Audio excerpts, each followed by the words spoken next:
Lisa Copeland, and I want to invite you to my show, The Big Sell. Are you ready to stop being a small player in a big world? Are you ready to decommoditize your business? Are you ready to stand aside from the competition? Join me every week on The Big Sell. Hi, everybody. It's Lisa Copeland, and welcome to the Art of the Big Sell, where I bring to you the biggest, most fabulous sellers in the world, the industry experts. No room for fakes on my show. And today's no different. Sean Crabtree. He is an absolute sales rock star. He's the founder of the Crabtree Group in Nashville, Tennessee. And we have been sitting here. I've never even done this. 45 minutes before the show started, we sat here and talked. And we probably could have gone on all day because that's what big sellers do.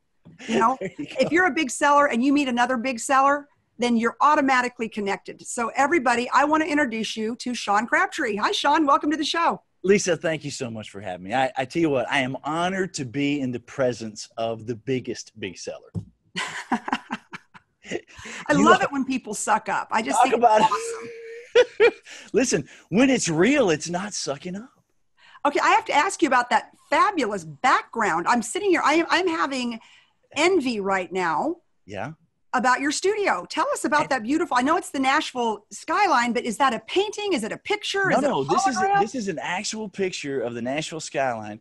And as you can tell, of course, now it's actually a gorgeously beautiful sunny day today, but this is one of the highlights of the Nashville skyline. They call it the Batman building. Yeah. And here's some attorneys that I've paid lots and lots of money to right there, Baker Donaldson, but we won't give them any press. So yeah, that is the actual Nashville skyline right there. I love it. Well, I mean, I've just had so much fun the last 45 minutes really getting to know you. So tell us about the Crabtree Group. Tell us what you do and why you do it. Well, you know, and by the way, I should tell everybody listening that we're expanding here. We've outgrown the room in our office. So can they hear that, Mr. Producer? I can't hear any of it. So I think we're in good shape. So as long as there's not stuff falling from the ceiling, we'll be okay. You probably heard that. Because otherwise people might think it's dandruff. So we have to exactly right. There's a lot of construction going on. So if all this stuff comes onto your nice, beautiful black suit and all this white flaky stuff, ladies and gentlemen, it's from the ceiling. Okay? It's coming from the construction. It's coming from the construction. So, So the Crabtree Group. So we are business strategists. I mean, talk about sales. Here's what we do. We find out as much as we can about who it is, how it is, what it is that our clients want from their business. We find out as much as we can about sort of where it is that they are across all departments. And then we help them develop strategies to be able to get from where it is to where they want to be. And then we hold their hand every single step of the way and push them and pull them and hug them and drag them and whatever else it takes so that those strategies are being implemented daily, weekly, monthly, and yearly. You would call us consultants, but we differentiate that in a very big way because you call yourself a strategist, though, which is what I do, and then you can charge more money than a consultant can. Listen, it's in the orchestration, right? No, we're all in how you prop it up. We are fully immersed, and so you know, as you and I were talking, I mean, what we're selling is you talk about the big sale. I mean, we are selling the intangible, the ultimate intangible. There's absolutely no product here. And our contracts are pretty big. We have to deliver. We're very good at what we do. Our clients will grow 48 to 50%. They'll do that in normally the first 12 months. It's not uncommon for our guys to grow 100%. But as a whole, how do you do that? I mean, are you getting? You're just teeing it right up. You're teeing it up for me, aren't you? I'm teeing you up. I have a lot of dental friends that I know I'm going to send this show to. And well, I appreciate that. And I didn't say that, you know, our clients are in the healthcare, and among the many things that we do in terms of the general business acumen parts, the sales is the most important part. Because doctors and physicians and dentists, they're not salespeople. They're healers.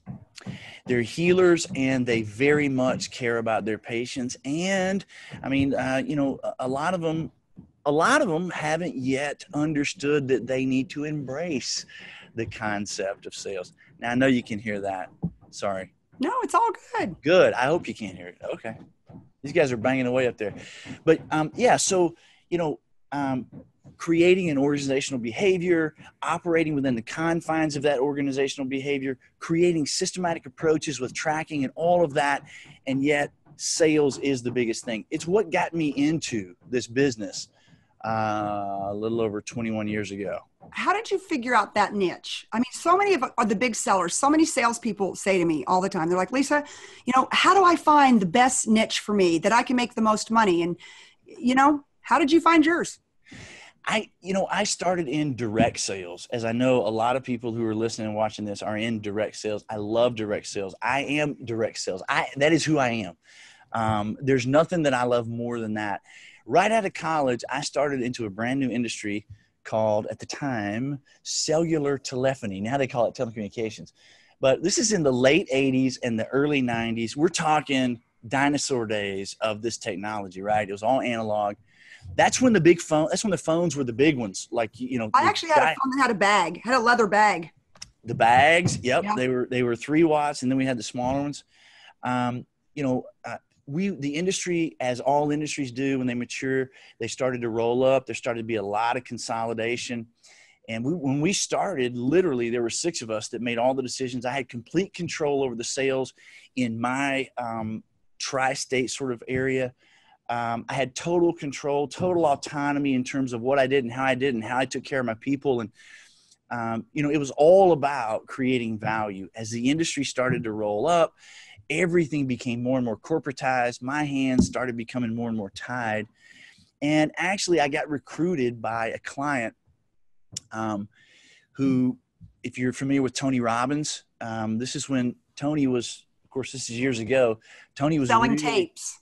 Tony was really making a big splash, and he was the young star back then. And so I got recruited by a wet finger dentist who was partnered with Tony. And I totally jumped ship. I went into that business and, worked with Tony for lots and lots of years. I was so excited. What got me into this? The real thing that did it was sales. At the end of the day, it was sales. I came from a group of about 6 of us who made all these decisions, and I had total autonomy. As we continued to roll up, when I left, that company, it was called Cellular One. They were owned, I'm sure you remember Cellular One. I do. They were owned, at the time when I left, they were owned by GTE MobileNet, and they employed 675,000 people worldwide. Wow. And a week after I left, they got bought by Verizon Wireless. But the rest is history. And the rest is history, right? But the concept of sales, even with all those people that I was working with in the corporate arena, like everybody understood the concept of sales. I was dealing in commercial sales. I was also a trainer. I was sales training in this area at the same time that I was an account executive. And so the things I was training on were so far ahead of, honestly, where they were in healthcare. And so for a young kid, 10 years out of college, I was walking into a plant in healthcare, talking a language that I was the only one that knew. And that was extremely exciting for me. Yeah. So, story short, and you're going to have to, I get a little long-winded here, Lisa, but the long and the short of it is I spent about 8 years. The first 8 years I did this, I was all over the place. I had clients in Western Canada, Vancouver, Calgary, Alberta, Edmonton, Barbados in the east, Nassau in the Bahamas in the south, all the way to the Great Lakes. I was gone about 205 days a year. And that's so taxing. Somewhere. And you've been there. You know, Yep. You know how that is. Yep. And, something interesting happened. As you said, I'm from Tennessee. And so I'd given somebody permission to hunt on some land. I'd just flown in from San Diego. I had one night at home. I had to fly out the next day to New Orleans. And my wife picked me up at the airport and said, you know what? You've been going at it hard. Why don't you just go out to the farm? And if nothing else, just watch the sunset. Well, the long and short of it is I had given somebody permission to hunt this land, and he didn't know I was there, and he broke all the rules. He didn't qualify as target. And it was a turkey. It was turkey season. I had turkey all around me, and he evidently was walking the pasture, heard the turkey, saw movement, which incidentally was that. It was my head. Oh. So he shot me with a 12 gauge about 40 yards right directly into the left side of my head. Oh. And it was probably one of the greatest things that could ever happen to me. My vocal cords were paralyzed for a year, thanks to the guys at. So were you totally? Paralyzed? So you could not speak. I could not speak. Wow. My vocal cords were paralyzed. You know, your vocal cords sit on top of your windpipe like this, and they open and close. Mine were paralyzed, just relaxed. So one part of it is I couldn't speak, but if I got out of breath, they would start vibrating. So I sounded like a. I mean, it's not funny, but it is now. It is now. It's hilarious, but it was again probably one of the best things that happened to me. A major point of clarity in my life. I speak for a living. I train. You know.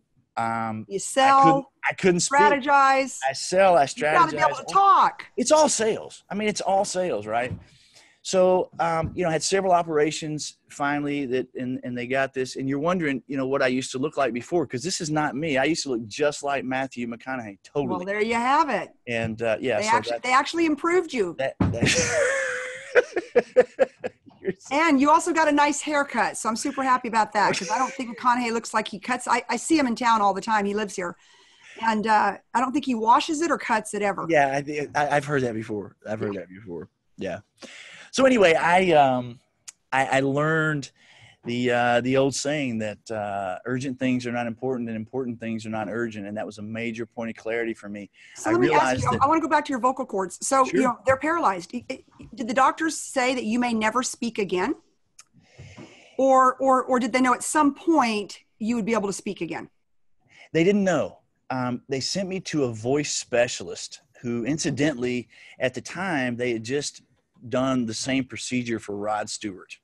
Really? And of course, it was Nashville, so all the country music stars had been going through this, and they put me through a series of things over a long period of time. It's actually kind of cool to talk about right now. They would put this camera down my throat, and they would make me say my vowels. And then as I'm saying my vowels, they'd record it, and then they put all the different vowels on the screen, right? And, and they could – anyway, the thing that did it, I got this cool scar I hope you can't see. The thing that did it your was – makeup artist does a good job. After at the whole end of it, after about 14 months, they injected cow collagen. And that worked immediately. I don't know why they did all the other things before they did that. Why didn't we do that 14 months ago? I don't understand all of that. I really don't. I had maybe your wife said, you know what? I need him to be quiet for about a year. That's right. Mr. Producer's back here laughing because, he knows my wife. And so that's your statement. She rules the roost in my house. I like her already. It was a very interesting experience. I learned that, 205 days a year away from my family, chasing all of those deals that I was chasing, it probably wasn't important at the end of the day. And so I had all these clients. A lot of them were doing what they were supposed to do, and a lot of them weren't. I immediately cut my client base by 50%. I kept the ones who were doing exactly what they should be doing and were growing like crazy. And I vowed that I was not going to give of myself again unless the clients that we're working with are really serious about the growth. And so there you go. I mean, that's the down and dirty version of sort of who we are and what we do. Yeah, that's I mean, so I want to talk about the fear. Like, you're laying in bed and you're like, this is how I make my living. I speak, I sell. I have to be able to communicate, to be able to do business. What were you feeling? Like, were you paralyzed with fear, faith? I mean, tell us. I think that's just such an interesting story. And that is a really good question. Talk about fear. The first thing, I was sitting there on a limestone rock, and it felt like somebody threw water on me. And then I heard pow. I thought, what in the heck? And I went like this, and I saw it was just covered in blood. And for a second, I realized I'd just been shot. And I stood up, and then I thought, whoa, wait a minute. This is my first fear. is everything where it should be? Is my eye because if I leave this spot in the woods and my nose is on the ground or my ear is on the ground, I will never find it. And I got to pick it up if it's off because I'm going to have to get it sewn back on, right? That was the first fear. When I realized everything was there, then I got pissed. Were you worried about your brain at any point? You know, that is what houses your brain. Just wondering. No, I really wasn't. The majority of it, unfortunately, went into my neck and to the side of my face. And I still have it. When I get tired, I have a pellet that pops out right here, and I have a couple in my shoulder, and I've got one that's embedded right here. It sticks out. It drives me nuts. They just couldn't get them all out of my skull. But, I never really was afraid. I was never afraid. They, since you're asking the story, I'll tell you. I have to, to me, this is more interesting than us talking about selling. When I realized what had happened and I realized that everything seemed to be in place, my eyelid was there and my ear was there. Then I realized I couldn't hear. I realized I couldn't see. And then I got pissed though. And I turned around and the guy that shot me was looking at me. He dropped his gun and just screamed at the top of his voice and took off running. And the other way? The other way. And I thought, you know what? Why did that dumb guy think he was going out in that field on the farm after he shot the owner? Just wondering. Well, I was thinking, holy crap, this must be bad. If the guy that shot me took off running, I must really be in bad shape. And I tried to yell at him, and that's when I realized that I couldn't talk. So I sat there thinking, okay, this is it. I'm going to be right here, in this spot. Now, was your wife at the farm with you or at the ranch with you? I was by myself, and I was a long way from a vehicle. And I started trying to figure out what am I going to do. And about that time, he pulled up in the pasture and threw me into his truck and dialed 911 and just took off flying. And the emergency guys met us at the end of a road, like in an old fire hall.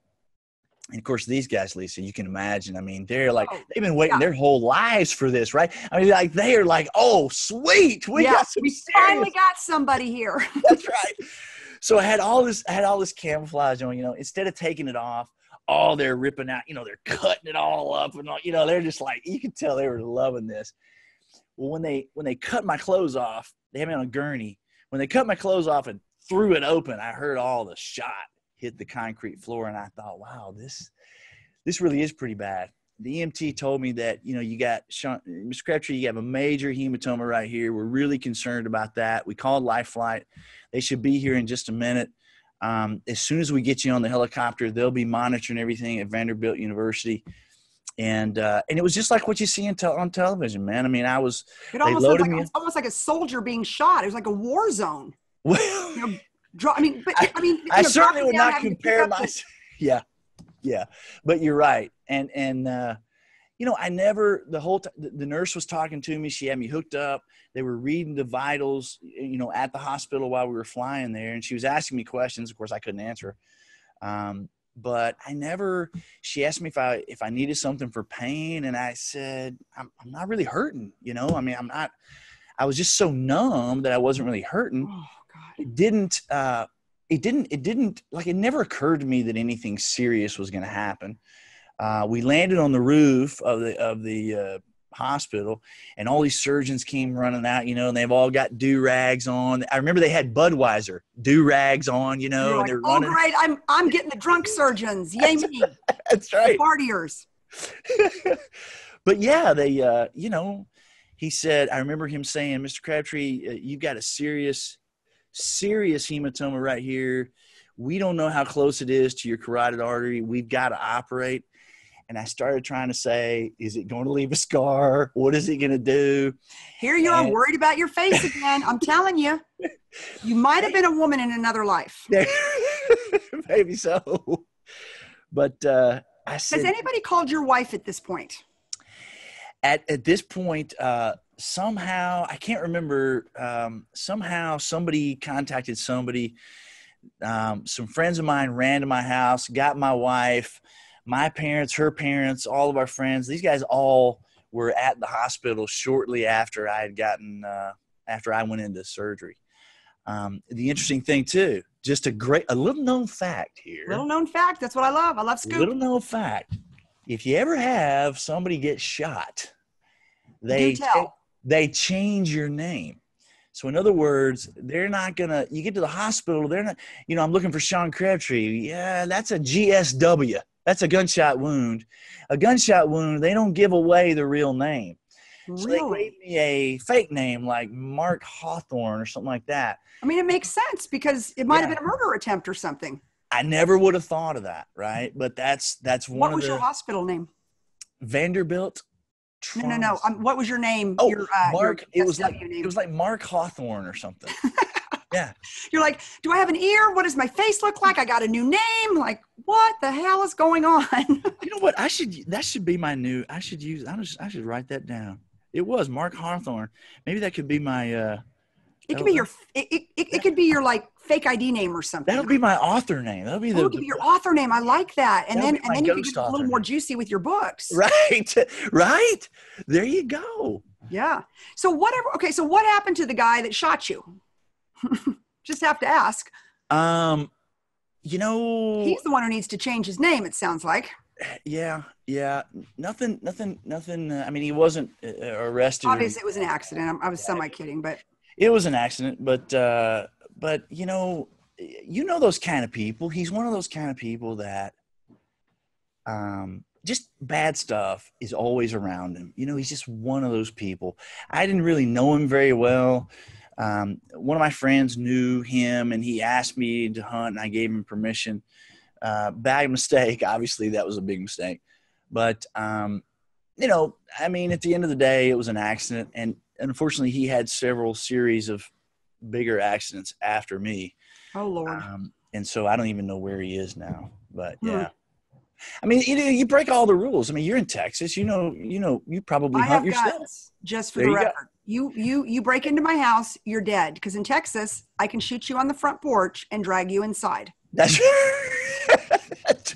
And I will. And we can do that here in Tennessee too. Mm-hmm.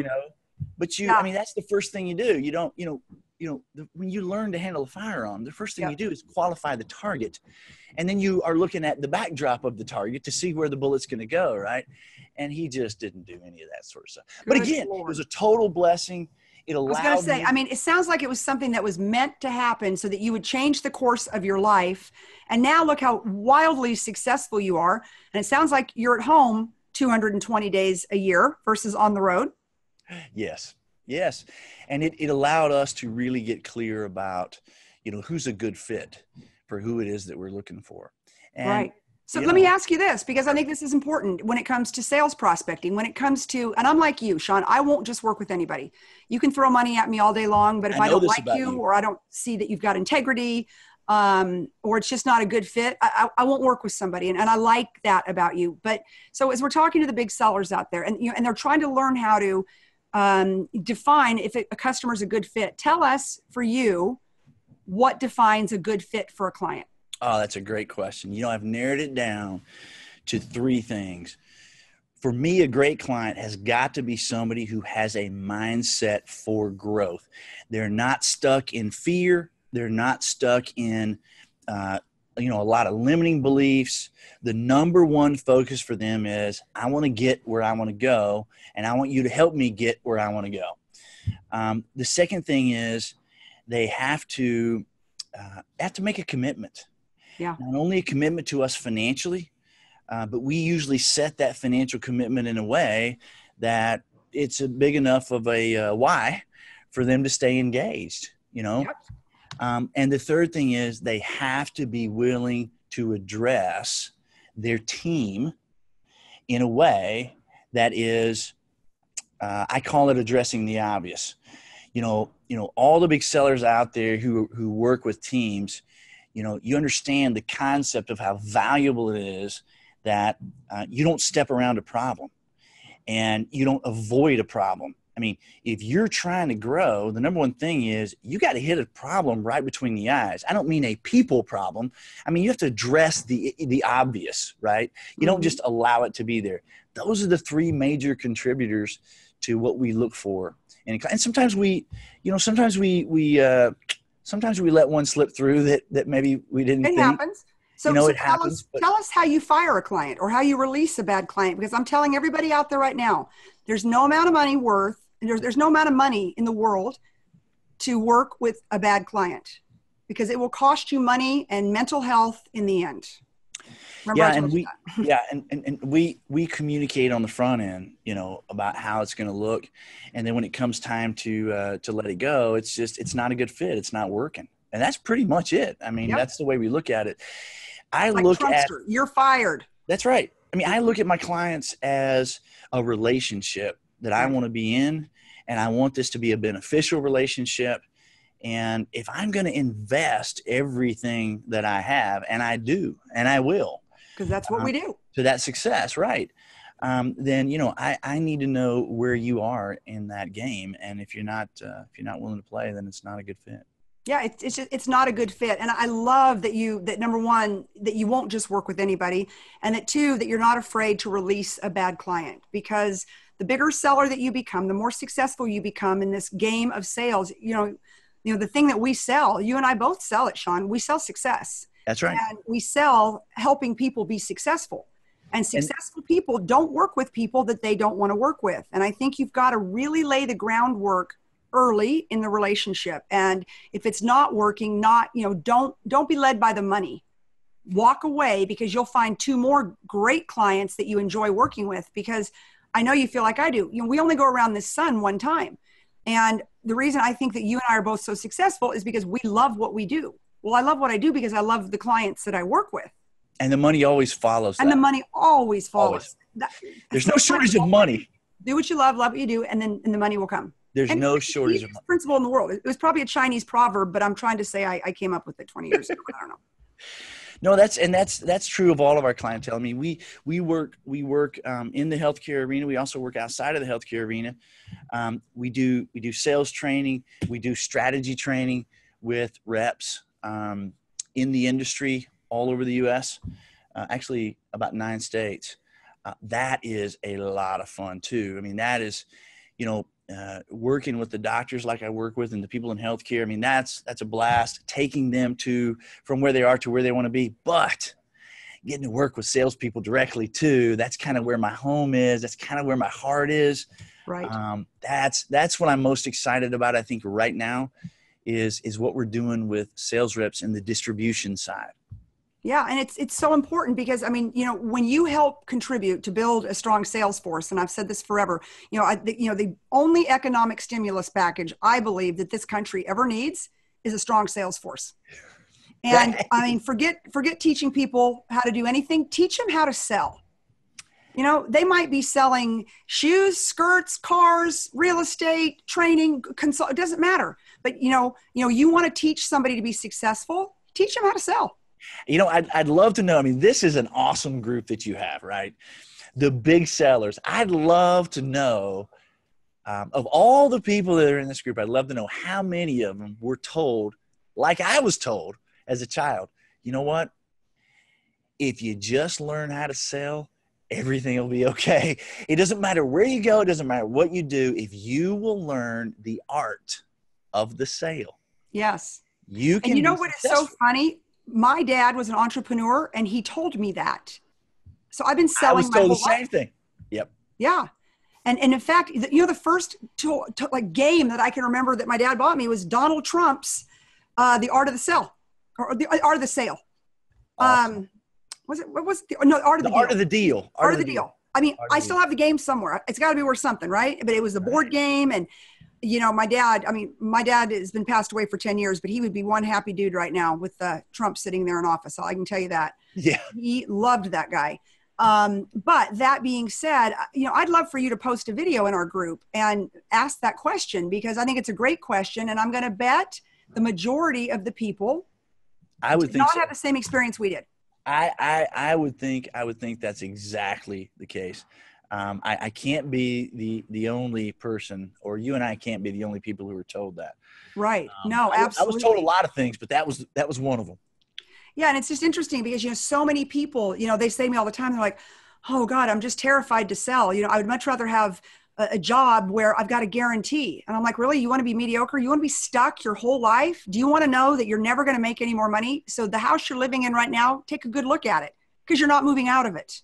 You're not moving up. You know, that car, you better hurry up. You better hope it gets paid for pretty quickly, because you can't afford another one or a new one. And so that's just, it's such a small mentality, but there really is. And I think you'd agree, Sean, there's really just 1% of the people in the world who have our mentality, and they're willing to put it on the line every single day.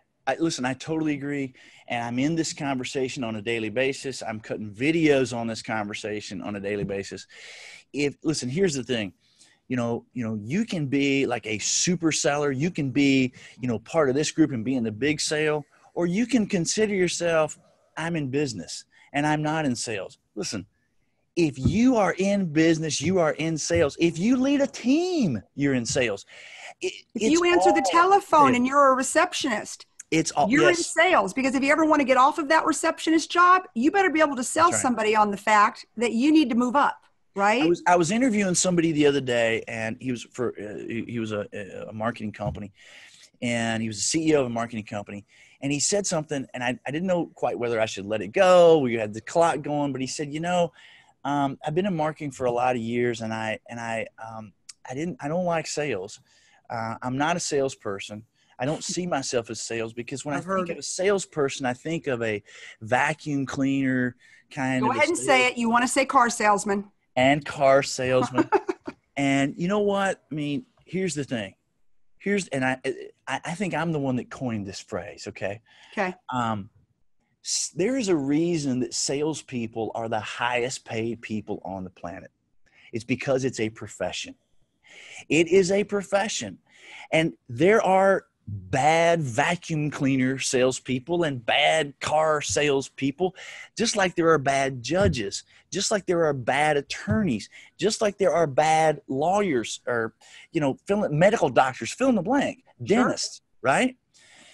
But there's a reason that salespeople are the highest paid people on the planet, because it's a profession, and people who are great at it are exceptionally professional. And they understand the concept of getting what they want. And they understand that being a great salesperson is creating value. And it's all about that relationship. And they understand all of that. It's almost a little bit selfish too, because if you're a great salesperson, you kind of like get to be the hero all the time. All the time. I love it. I have a really good friend, and he said to me one time, and I've never forgot it. He said, it doesn't matter how bad things get, if you're in the financial hole or whatever it is, because if you know how to sell, you can sell your way out of anything. That's right. You can sell your way out of anything, any financial problem, any burden you might have. Just get busy. Go sell something. If you are in a hole, sales is the biggest shovel to get out. Oh, I like that. Down there, I mean, you can just see. I have this vision of just digging out. But but it gives us the opportunity to dig out. If I want to go buy a new, bigger house, or I got my eye on this new Land Rover that I think I'm going to have to own, this Range Rover. So I don't know. We'll see. Anyways, I thought, and I literally drove down the street the other day, and the car's about 160 grand. And I thought, I think I'm going to buy that car. And I thought, okay, this is what I got to do. I got to do this. I'm going to go ahead and I'm going to push and get this other contract signed. And then I'm going to go buy the car. There you go. And so this morning I was like on the phone. I never even worked that hard anymore. And I'm on the phone going, hey, that contract come on, let's go. He's like, isn't that the American dream? I go, I want a new car. I mean, isn't that the American dream? Isn't that the American dream? I mean, that's the American dream. And you know what? Here's the way I look at it. We were born in the greatest country on earth, and we get to have whatever it is that we want to have if we understand that that's the way it works. How to get there. Then we make use of this wonderful gift that we've been given. Our Creator gives us everything that we need to maximize whatever it is that we want in the greatest country on earth. I agree. If you're not going after it, what are you doing? You're pissing it away. You are, and you're wasting valuable time. And I was laughing as I was thinking about it yesterday. I thought, I'm sitting here selling myself on the fact that I deserve this car and I want it because I'm quite the car person. And then I'm selling myself on the fact that I'm going to work a little bit harder, not because I have to, but because in my mind, then I'm just going to buy the car. But I think that that's how salespeople work, you know? And so the best thing in the world is that you can become a big seller. So Sean, I hate to have to wrap this up because good Lord, you and I could talk all day long. How will people work with you? Now we're going to have everything in the show notes, but how can somebody work with the Crabtree Group? Find us at thecrabtreegroup.com. The as in like it. thecrabtreegroup.com, and you can connect with us and find out all about us there and contact us and everything, and follow us on social media. And by the way, thank you for inviting me into this group. I'm going to be your biggest poster. I'm telling you, it's like a goal. I'm going to throw it out there. I'm going to start. You guys are going to get so. I need people like you contributing, because that's what we have. So many young people in this group, so many young sellers, you know, and they send me these notes. And this one little gal from Dell, and she's just darling. And I've known her since her first career. And she sent me out. She says, "Thank you so much for inviting me. I know I'm going to learn a lot." And I said, "I better see you in here participating." Yep, contributing. That's why I invited you, because there's an incredible amount of wisdom, yourself included, in this group, and it's free. You need to take advantage of it. It's free, and I learn from everybody all day long. Just because I got this gray right here doesn't mean that I got it all figured out. I'll tell you that. And that's right. As soon as I get to the point where I think I got it all figured out, I'm in trouble. That's right. Well, Sean, thank you so much for your time, for your expertise, for your wisdom. I really enjoyed it. Everybody out there, thecrabtreegroup.com. Sean Crabtree, thank you again. And big sellers, until next time, I'll see you again. Sell big. Sell big. We like big sellers.